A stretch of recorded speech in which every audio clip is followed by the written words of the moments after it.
प्रेमी परमेश्वर पिता जो सब कुछ करता है और प्रेमी परमेश्वर प्रभु यीशु मसीह जी, ध्यान दीजिए, मैं जो शुरू में बोलता हूँ प्रेमी परमेश्वर पिता जो सब कुछ करता है बोलता हूँ, तो मैंने जो फोटो बनाए हैं उसमें वो कहाँ पर लिखा है ये वचन, उसको भी मैं डाला रहता हूँ।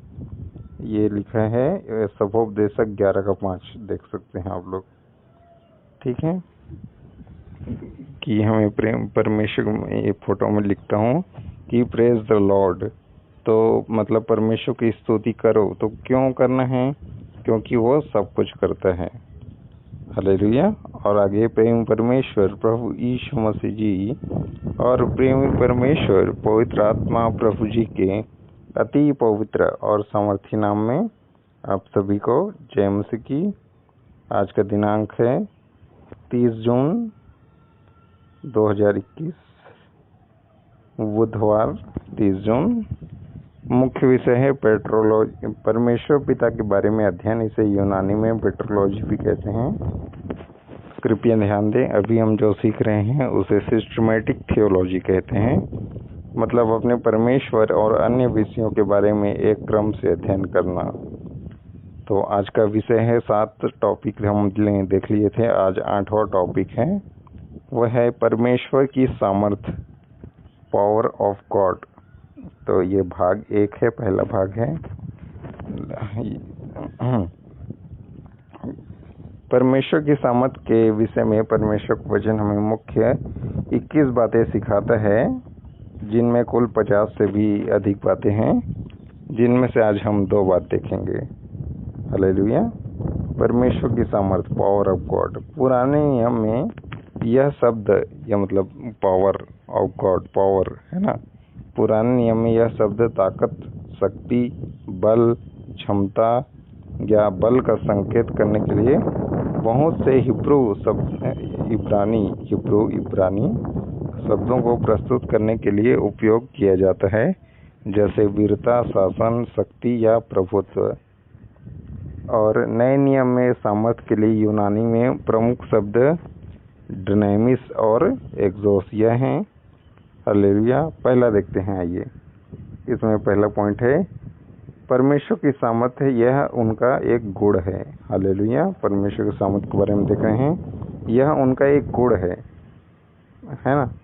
ये कहाँ लिखा है? भजन संहिता 62 का 11 में लिखा है, परमेश्वर ने एक बार कहा है और 2 बार मैंने यह सुना है कि सामर्थ्य परमेश्वर का है। 12वां में लिखा है, हे प्रभु, और हे प्रभु, करुणा भी आपकी है, क्योंकि आप एक एक जन को उसके काम के अनुसार फल देते हैं। अब यहाँ इन वचनों के बारे में देखें तो पता चलता है कि परमेश्वर के पास अपने लोगों की मदद करने की सामर्थ्य और इच्छा दोनों हैं। उनके पास सामर्थ्य, शक्ति और अनुग्रह की कोई कमी नहीं है। फिर हमें किसके पास जाना चाहिए? आज लोग देखते हैं तो परमेश्वर को छोड़ के सबके पास जाते हैं, लेकिन जिसके पास असली सामर्थ्य है सब चीज़ का, सब कुछ करने का, उसके पास नहीं जाते हैं। अब दूसरा पॉइंट देखते हैं, परमेश्वर की सामर्थ्य निम्न 5 बातों में प्रकट होती है। दूसरा पॉइंट का पहला देख रहे हैं, 5 पॉइंट में 5 बातों में प्रकट होती है। पहला, परमेश्वर की आवाज़ के द्वारा। कैसे परमेश्वर की सामर्थ्य प्रकट होती है? पहला है परमेश्वर की आवाज़ के द्वारा।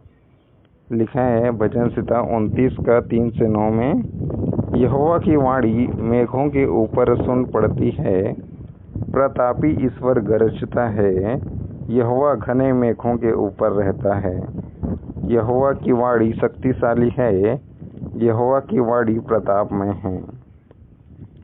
यहोवा की वाणी देवदारों को तोड़ डालती है, यहोवा लबानोन के देवदारों को भी तोड़ डालता है। वह उन्हें बछड़े के समान और लबानोन और सिरियोन को जंगली बछड़े के समान उछालता है। यहोवा की वाणी आग की लपटों को चीरती है। यहोवा की वाणी, देखिए परमेश्वर की सामर्थ्य कैसे प्रकट होती है, उनकी वाणी में कितनी सामर्थ्य। देखिए, यहोवा की वाणी आग की लपटों को चीरती है, यहोवा की वाणी वन को हिला देती है, यहोवा कादेश के वन को भी कांपाता है। यहोवा की वाणी से हरिणियों का गर्भपात हो जाता है और अरण्य में पतझड़ होती है और उसके मंदिर में सब कोई महिमा ही महिमा बोलता रहता है। हालेलुया। तो इस भजन में हमारे पास अभी जो हमने भजन पढ़ा भजन संहिता, तो इस भजन में हमारे पास एक शक्तिशाली गरज के तूफान का वर्णन है जो भूमध्य सागर से उत्तरी इजराइल में और कादेश के रेगिस्तानी क्षेत्रों में फैल रहा है। दाऊद परमेश्वर की प्रेरणा से लोगों से तूफान में परमेश्वर की गतिविधि को पहचानने का आह्वान करता है। मतलब बोलते हैं देखो परमेश्वर कैसे कार्य करता है, क्योंकि तूफान परमेश्वर की महिमा और शक्ति के बारे में बहुत कुछ प्रदर्शित करते हैं। यहाँ जो गरज लिखा है ना, वो परमेश्वर की आवाज़ है। और पद 5 से लेके 9 तक अभी जो हमने देखा वो है परमेश्वर के शक्तिशाली शब्द गरज के परिणाम दिखाई देते हैं कि इसके द्वारा देवदार वृक्ष टूट जाते हैं, आग की लपटों को चीर देती है, जंगल को हिला देती है, हरिणियों का गर्भपात हो जाता है, पतझड़ होने लगते हैं आदि ना। और जैसे भजन संहिता 68 का 32 से 34 में भी लिखा है, हे पृथ्वी पर के राज्य और लोगों परमेश्वर का गीत गाओ, प्रभु का भजन गाओ, जो सबसे ऊंचे सनातन स्वर्ग में सवार होकर चलता है। देखो वह अपनी वाणी सुनाता है, वह गंभीर वाणी शक्तिशाली है। 34 परमेश्वर की सामर्थ्य की स्तुति करो और उसका प्रताप इस्राएल पर छाया हुआ है और उसकी सामर्थ्य आकाश मंडल में है। यहाँ भी हम देखते हैं परमेश्वर की शानदार सामर्थ्य की प्रशंसा करने के लिए सभी राष्ट्रों के लिए एक उचित उपदेश के साथ यह भजन बंद हो जाता है। ये पद भविष्यवाणियाँ हैं, क्योंकि वह समय आएगा जब सभी राष्ट्र एक सच्चे परमेश्वर की आराधना करेंगे। हालेलुया। तो परमेश्वर की सामर्थ्य 5 बातों में प्रकट होती है, उसका एक पॉइंट देख ली हमने। दूसरा पॉइंट देखते हैं, परमेश्वर की सामर्थ्य किससे प्रकट होती है? उनकी उंगली के द्वारा। परमेश्वर की उंगली के द्वारा लिखा है निर्गमन 8 का 16 से 19 में, फिर यहोवा ने मूसा से कहा, हारून को आज्ञा दे कि तू अपनी लाठी बढ़ाकर भूमि की धूल पर मार, जिससे वह मिस्र देश भर में कुटकियाँ बन जाएं। कुटकियाँ मतलब जूं हैं, और उन्होंने जूं होता है, और उन्होंने वैसा ही किया। अर्थात हारून ने लाठी को ले हाथ बढ़ाकर भूमि की धूल पर मारा, तब मनुष्य और पशु दोनों पर कुटकियाँ मतलब जूं हो गई, वरन सारे मिस्र देश में भूमि की धूल कुटकियाँ बन गई।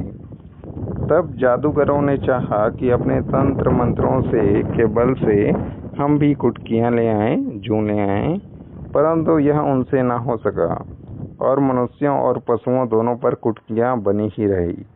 तब जादूगरों ने फिरौन से कहा, यह तो परमेश्वर के हाथ का काम है। यहाँ इंग्लिश में लिखा है, this is the finger of God. Hallelujah. मतलब परमेश्वर की उंगली का काम है ये। तो परमेश्वर की सामर्थ कैसे प्रकट होती है? परमेश्वर की उंगली के द्वारा। जब परमेश्वर मिस्रियों पर विपत्ति डाल रहे थे, तो उनमें से तीसरी विपत्ति कुटकियों मतलब जूं की झुंड की थी, जिसकी नकल फिरौन के जादूगर नहीं कर सके, और मान लिया कि यह परमेश्वर की उंगली का काम है। और जैसे भजन संहिता 8 का 3 में भी लिखा है, जब मैं आकाश को, जो आपके हाथों का कार्य है, यहाँ हाथों के कार्य के लिए भी लिखा है, इंग्लिश में पढ़ना, the work the fingers. Hallelujah. मतलब उंगली, और चंद्रमा और तारागण को जो आपने नियुक्त किए हैं देखता हूँ। वाह। जब हम आसमान की ओर देखते हैं और देखते हैं कि कितने विशाल सूरज, चांद, सितारे और ग्रह हैं, और जितने भी नक्षत्र हैं, गैलेक्सी हैं, आकाश मंडल है ना, तो हम सोचते हैं कि कितनी महान चीज़ें हैं आसमान में। लेकिन परमेश्वर का वचन हमें बताता है कि यह सब परमेश्वर की उंगली का काम है। वाह। यह जानकर हमारी परमेश्वर के लिए आदर, सम्मान और इज्जत कितना बढ़ जाता है। और तीसरा पॉइंट देखते हैं, परमेश्वर की सामर्थ्य उनके हाथों के द्वारा प्रकट होती है। कहाँ लिखा है? निर्गमन 9 का 1 से 3 और 15 में लिखा है, फिर यहोवा ने मूसा से कहा, फिरौन के पास जाकर कह, इब्रियों का परमेश्वर यहोवा तुझसे इस प्रकार कहता है कि मेरी प्रजा के लोगों को जाने दे कि मेरी उपासना करें, और यदि तू उन्हें जाने ना दे और अब भी पकड़े रहे तो सुन, तेरे जो घोड़े, गधे, ऊँट, गाय, बैल, भेड़, बकरी आदि पशु मैदान में हैं, उन पर यहोवा का हाथ ऐसा पड़ेगा कि बहुत भारी मरी होगी। और जैसे 15 पद में लिखे हैं, मैंने तो अभी हाथ बढ़ा कर तुझे और तेरी प्रजा को मरी से मारा होता और तो पृथ्वी पर से सत्यानाश हो गया होता। हालेलुया। तो परमेश्वर की सामर्थ्य यहाँ उनके हाथों के द्वारा प्रकट होती देखते हैं। और यशायाह 48 का 13 में भी लिखा है, निश्चय मेरे ही हाथ ने पृथ्वी की नींव डाली और मेरे ही दाहिने हाथ ने आकाश फैलाया। हालेलुया। तो को क्या हम सोच सकते हैं कि इतनी विशाल सृष्टि को परमेश्वर ने अपने हाथ से बनाया है? हालेलुया। चौथा पॉइंट देखते हैं, परमेश्वर की सामर्थ्य किससे प्रकट होती है? परमेश्वर की भुजा के द्वारा। ये कहाँ लिखा है? भजन संहिता 40 का 9 में लिखा है, क्या तेरा बाहुबल ईश्वर के तुल्य है? क्या तू उसके समान शब्द से गरज सकता है? और जैसे यशायाह 52 का 10 में भी लिखा है, यहोवा ने सारी जातियों के सामने अपनी पवित्र भुजा प्रकट की है और पृथ्वी के दूर दूर देशों के सब लोग हमारे परमेश्वर का किया हुआ उद्धार निश्चय देख लेंगे। हालेलुया। तो यहाँ तक हमने 4 पॉइंट देख लिया। 5वां पॉइंट देखते हैं, परमेश्वर की सामर्थ्य परमेश्वर के गरजने के पराक्रम के द्वारा प्रकट होती है। कहाँ लिखा है?